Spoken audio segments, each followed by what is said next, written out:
Salut les footeux, j'espère que vous allez bien. On se retrouve aujourd'hui sur une toute nouvelle vidéo sur la chaîne YouTube de Football Émotion France des footeux. Et aujourd'hui, sur cette vidéo, nous allons analyser la dernière collection de la marque Puma. Donc les gars, la marque allemande Puma nous présente sa troisième collection principale de l'année. Et dans ce cas-là, nous l'avons déjà vu pour les plus observateurs pendant cette phase finale de l'Euro avec notamment la nouvelle génération de la Puma Ultra. Mais nous allons parler d'elle dans quelques minutes. Si nous passons à parler des restes de modèles, qu'est-ce que vous allez retrouver? Premièrement, Puma Future, un colorway très frappant, très en accord avec la période de l'année, période d'été. Nous voulons des chaussures qui soient en accord avec ça. Nous retrouvons une couleur aqua présente sur la totalité de la paire qui se dégrade progressivement vers du bleu foncé, notamment sur la zone en knit, la zone de la cheville. Et ceci se contraste parfaitement avec notamment le logo de Puma avec cette couleur rose, mais un petit peu aussi violette. Et aussi avec le nom Future sur la zone interne de la chaussure. D'un point de vue technologique, qu'est-ce que nous avons les footeux? Aucune nouveauté technologique en comparaison au modèle précédent. C'est-à-dire que nous allons retrouver exactement le même package, que ce soit le Power Tape au niveau de l'empeigne pour assurer un lockdown parfait, mais aussi un upper en matière synthétique qui va nous donner un petit relief 3D pour avoir des meilleures sensations en contact avec le ballon. Si nous passons à parler de la semelle, dans ce cas-là, nous retrouvons toujours une semelle hybride, c'est-à-dire une semelle FG-AG, c'est-à-dire que si vous hésitez à quelle choisir, cette option hybride est parfaite parce qu'elle s'adapte à tout terrain. Et dans ce cas-là, nous retrouvons une semelle faite en deux modules, un module pour la zone du talon et un module pour la zone du métatarse qui s'unissent par une dorsale au niveau du centre du pied.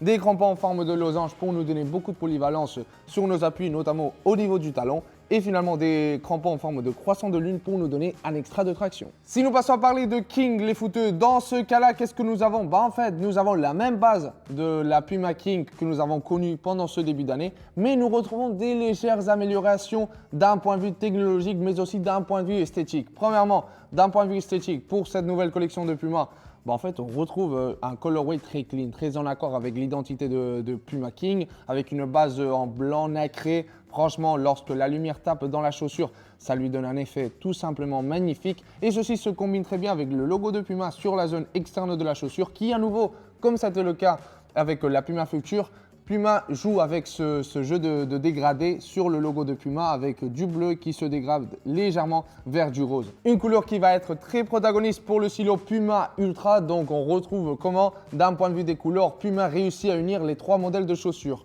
Si nous passons à parler d'un point de vue technologique, la semelle reste complètement identique. Nous retrouvons une des semelles les plus confortables du marché car on retrouve une disposition de crampons très standard, très équilibré au niveau du métatarse ainsi qu'au niveau du talon, mais aussi d'un point de vue de la forme des crampons, en fait c'est une chaussure qui va être très confortable depuis les premières séances d'entraînement avec ces 4 crampons en forme de cône sur la zone du talon et la même forme pour la zone du métatarse. Ceci va nous donner quoi aussi? Beaucoup de polyvalence sur nos appuis. Mais où il y a des nouveautés technologiques, ça va être surtout au niveau de la peur, où dans ce cas-là, on retrouve exactement le même cuir synthétique que pour les modèles précédents, sauf qu'en fait sur la zone interne, Puma va mettre en place une sorte de relief 3D pour nous donner un petit peu plus d'amorti en contact avec le ballon lorsque nous allons contrôler le ballon, mais aussi faire des passes avec l'intérieur du pied. Cette technologie me rappelle un petit peu au modèle Phantom Luna, la première génération, où nous retrouvions voilà, cette genre de finition sur la zone interne du pied.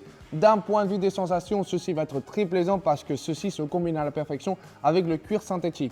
Finalement, sur la zone du talon, nous allons retrouver aussi pas mal de nouveautés avec voilà, un talon légèrement plus volumineux mais qui va le rendre beaucoup plus confortable parce qu'il y a un plus grand volume de matière. Notamment sur la partie interne de la chaussure, nous allons retrouver cette matière en forme de suède, on va dire, qui va en fait épouser à la perfection notre chaussette pour que notre pied ne bouge pas à l'intérieur de la chaussure. Ceci va être très important parce qu'un des problèmes principaux de cette Puma King était sans aucun doute son lockdown. La chaussure elle était très bonne mais en fait notre pied bougeait légèrement à l'intérieur de la chaussure et avec cette nouvelle matière intégrée à l'intérieur de la chaussure on résolut à la perfection le problème. Et finalement les gars, le plus grand saut technologique ça va être sans aucun doute le modèle Puma Ultra qui nous présente sa nouvelle génération. Une chaussure qui sans aucun doute respire par tous les côtés la vitesse. Pourquoi? Parce qu'en fait, pour toute sa conception, on retrouve un minimalisme, une qualité des matières tout simplement incroyable qui mène le modèle Ultra au niveau supérieur. Si nous passons à parler de la peur de la chaussure, dans ce cas-là, qu'est-ce que vous allez retrouver? Vous savez très bien que pour la génération précédente de Puma Ultra, en fait, on retrouvait que la technologie principale était celle du Power Tape focalisé sur la zone du talon pour nous assurer un lockdown parfait. Pour cette nouvelle génération, qu'est-ce que a fait Puma? En fait, intégrer ce Power Tape sur la totalité de la carcasse pour qu'en fait la chaussure vienne épouser à la perfection notre pied et que nous ayons le meilleur lockdown possible. C'est une chaussure de vitesse et c'est fondamental d'avoir le pied bien ancré au sol lorsque nous faisons nos changements de direction et nos accélérations. Mais aussi pour la version carbone, dans ce cas-là, qu'est-ce que vous allez retrouver? Une zone interne qui va en fait être très minimaliste, mais nous retrouvons exactement la même matière que pour la Puma King. Cette matière en suède disposée en 3 zones, zone externe, zone interne et les zones du tendon d'Achille qui vont venir en fait permettre la chaussure bien s'ouvrir pour laisser la place à introduire notre pied. Mais en fait, lorsqu'on va lâcher, celle-ci va revenir à sa position initiale, une position très fermée pour en fait bien épouser notre tendon d'Achille et notre talon pour avoir les meilleures sensations possibles lorsque nous sommes sur le terrain. Et finalement, si nous passons à parler de la semelle, nous retrouvons la plus grande nouveauté, c'est sans aucun doute la présence de la fibre de carbone. Une matière que vous savez parfaitement ce qu'elle va nous donner, beaucoup de réactivité, mais surtout beaucoup de légèreté. Par contre, ce n'est pas une semelle qui soit faite pour tout type de joueur. Pourquoi je dis ça? En fait, c'est une matière très légère, mais aussi très dure. Donc, je pense que pour ceux et celles qui ont des petits problèmes au niveau du pied, au niveau des ampoules pendant l'été, je pense que cette chaussure va être difficile de casser pendant les premières séances d'entraînement. Sinon, qu'est-ce que vous allez retrouver? Nous allons retrouver de la fibre de carbone sur la totalité de la plaque, mais aussi une nouvelle disposition de crampons. Dans ce cas-là, quelque chose qui vous tape forcément dans l'œil, la disposition des crampons dans la zone du talon. Dans ce cas, nous ne retrouvons que 3 crampons. Pourquoi? D'un point de vue du poids, du fait d'avoir un crampon en moins, la semelle est bien évidemment plus légère, mais aussi la disposition est très intelligente. Pourquoi? Parce qu'en fait, nous allons retrouver un crampon central sur la fin du pied qui va nous permettre d'être bien ancré au sol lorsque nous allons freiner sur le terrain. Ceci va nous donner cette sécurité sur nos appuis qui est fondamentale lorsque nous sommes en train de faire des actions très explosives.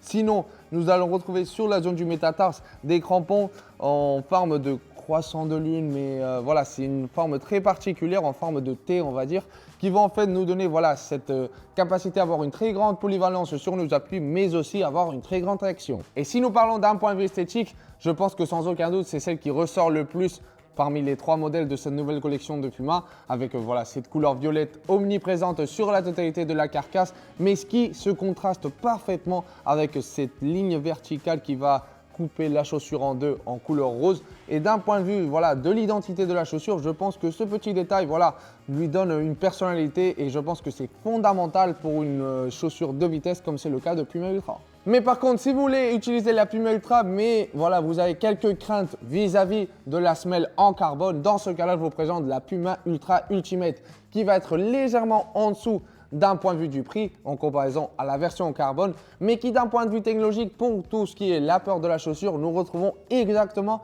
les mêmes technologies. Nous allons juste retrouver quelques différences au niveau de la semelle ou dans ce cas-là, si on les compare côte à côte, vous allez retrouver exactement la même disposition de crampons, mais par contre, pour la version Ultimate, nous retrouvons une matière classique de semelle en plastique. Et si nous passons à parler du lockdown, dans ce cas-là, nous retrouvons une talonnette externe qui va épouser très bien notre talon, mais nous n'allons plus retrouver les 3 pièces en suède à l'intérieur de la chaussure. Donc voilà les footeux par rapport à cette vidéo analyse de la nouvelle collection de Puma. Vous savez très bien, vous avez des nouveautés pour King, Pure Ultra, mais par contre, nous n'avons que des nouveautés esthétiques pour Puma Future. D'ailleurs, laissez-moi en commentaire quelle est la chaussure qui vous plaît le plus de cette nouvelle collection de Puma. Je serai très attentif à vous lire. Et les footeux, on se retrouve sur une prochaine vidéo.